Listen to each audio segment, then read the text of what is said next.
Hi, my name is Josiah Zelo. I'm making this video today for my class ICS 484 at Metrostate. The topic is secure coding.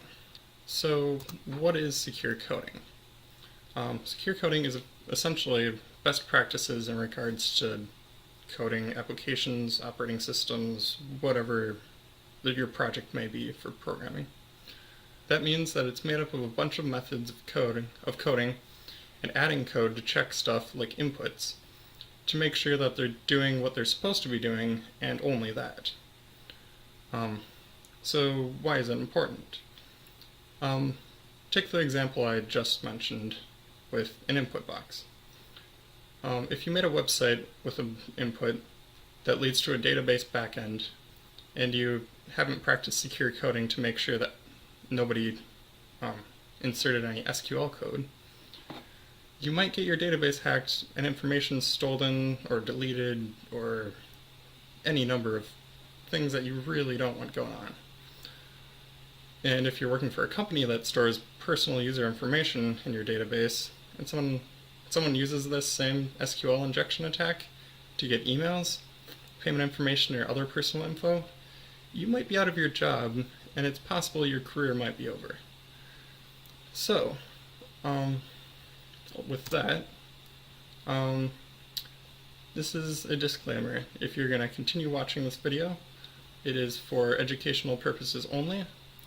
The sole purpose is to help people learn how to code in a safer manner and lower the number of possible hacks in the world that are possible by introducing them to this resource I'm going to be introducing that has the same purpose.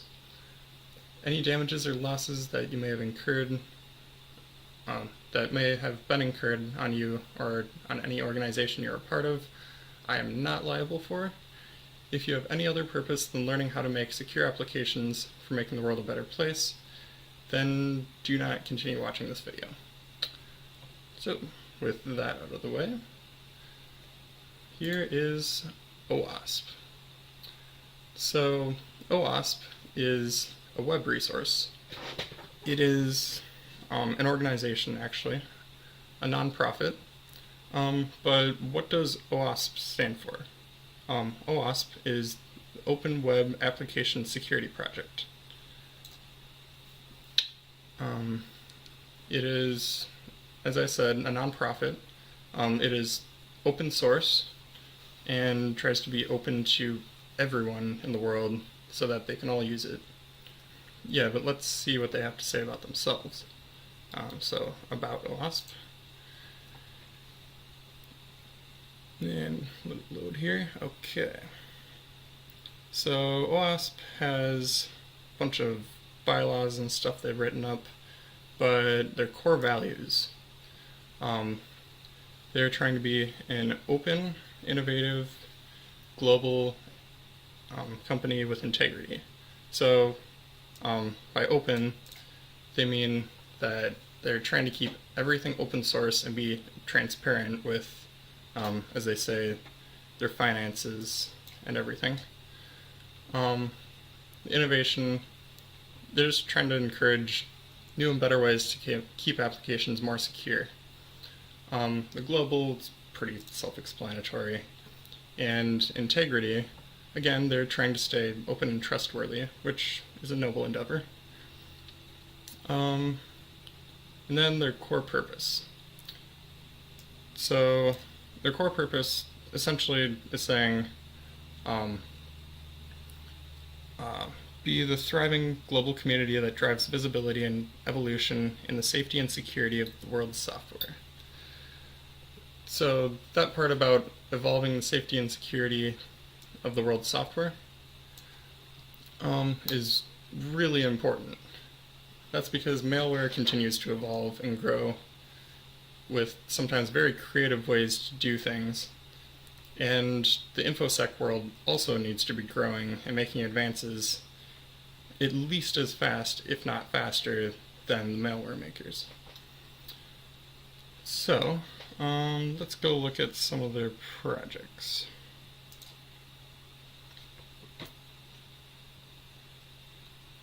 Alright, So, in their project section, this is kind of the meat of the site. It's where all the different coding projects that they've made are stored. And let's see here. Yeah, some stuff is still work in progress, but there's a lot of good stuff here. Like, let's see. Where was it? Sorry, one sec. Application security requirements, assessment standards, best practices. Those are not their applications. Those are documents that they've written up so that you can better understand how you should go about coding and how to better protect yourself and your habits and change your habits. But there's also the software. So, good one here is the OWASP Hacking Lab, which is down here, I believe. Yep, there we go. So here's a good example. So the whole site is built off kind of a Wikipedia engine, a wiki. But here's kind of the article for this specific one. This is a tool that OWASP helped to develop. It's actually another website for learning ethical hacking and just learning what actual people trying to get into your system are going to be doing by showing you how to do it, essentially. So if you go here, loading, there we go. So yeah, it's this completely separate resource. They've got events that happen. It's just a really big learning website to help you get into either the InfoSec world or just to give you better knowledge of what might go on in an attack. So that's Hacking Lab. It's still related to OWASP, but they're kind of their own thing now, which is pretty cool. They just built something and let it go.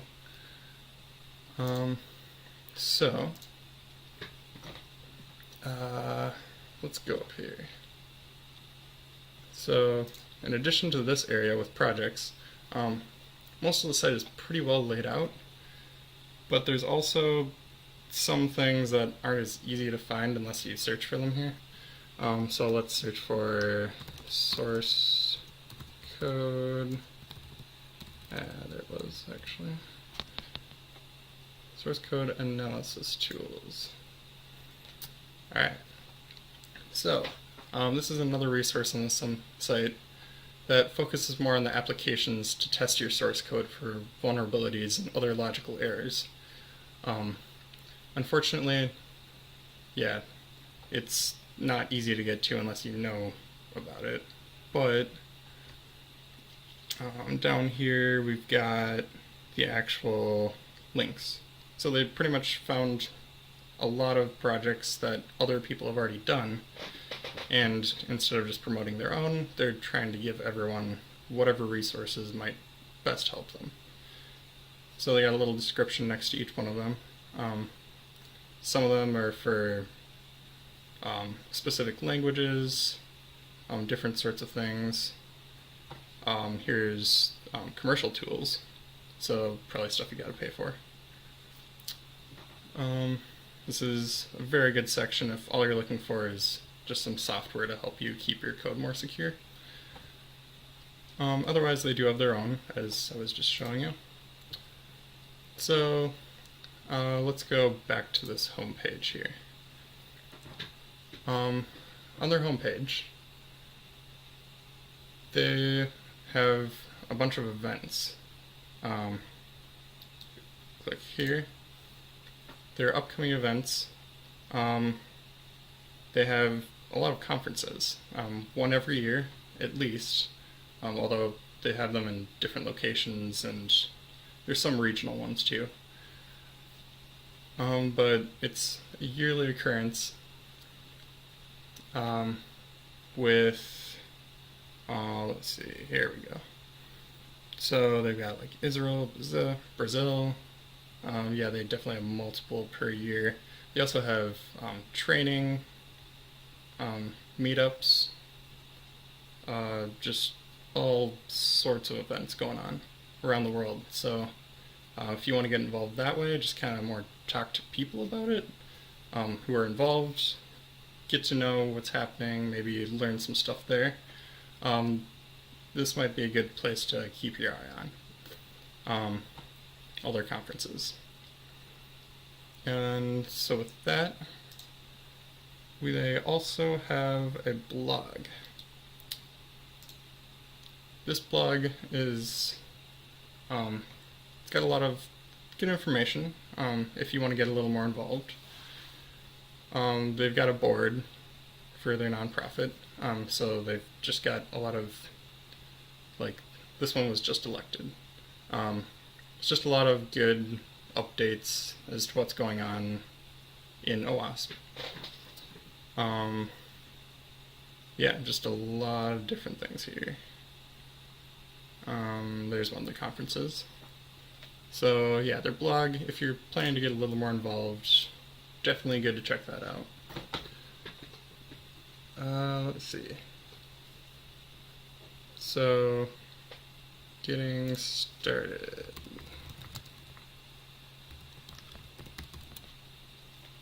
Here's another one. So, this is pretty much their FAQ, frequently asked questions section. This one really should have made easier to find because there isn't a link for it over here, at least not that I've found. I'm not sure how I got to it the first time I was looking through the site, but it really does have some good questions and answers just to kind of get you in the know-how a little bit as to how OWASP maybe functions, maybe why stuff is important, like what threats and vulnerabilities and countermeasures are, like what are the root causes of application vulnerabilities, and it's got a few links to stuff here. So this can also just get you around to other parts of the website that you might be interested in. Pretty good thing there. So then we've got the acknowledgements page. Here we have a lot of companies, a lot of academic institutions that essentially, well, they support OWASP, and some of them even do it financially. They're all members, but members don't have to pay any money. It's a non-profit. Yeah, they've got Oracle, a lot of big names, a lot of smaller names too. Adobe's even here. So it's just a lot of people trying to keep the world a lot safer, keep their own software safer too. And a lot of institutions trying to teach people how to code more safely. So just kind of nice to see that there's so many people standing behind them. Gives them a little more legitimacy. Yeah, so let's see. That brings us to their donation page. They do have money coming in from all the other sources here. Some annual amounts from a lot of people. But the more money they get, the more they can do. Let's see. So yeah, they've got a lot of options. You can even send a check if you want. They try to keep it pretty open. And they even give you an FAQ for donations. They try to tell you where the money might actually go. They give you some nice pie charts and everything. Just trying to keep your trust and keep along with their mission statement that they had earlier.